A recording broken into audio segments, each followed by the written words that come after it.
So, dinosaurs had feathers. Nowadays, that's a well-accepted fact. Not all dinosaurs, mostly theropods, but point stands, dinosaurs possessing feathers is a well-known fact nowadays, and media has been slowly catching up. Even Jurassic Park, which still mostly has scaly dinosaurs, has been incorporating some feathered creatures into recent installments.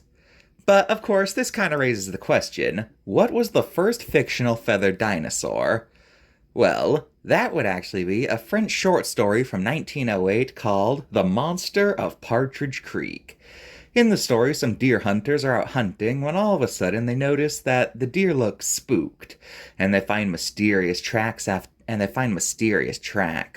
After investigating, they come across a humongous beast, a large hairy creature said to be 50 feet long with a horn on its nose.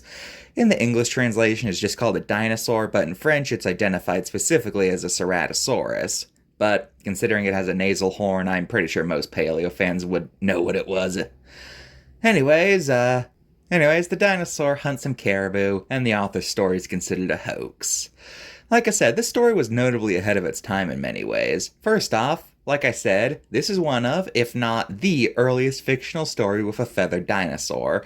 Secondly, the fact that it's living in the Arctic despite coming from a time when dinosaurs were universally thought to be cold-blooded, the fact that it has an active lifestyle, being described as agile instead of the lumbering giants dinosaurs were commonly thought to be at the time.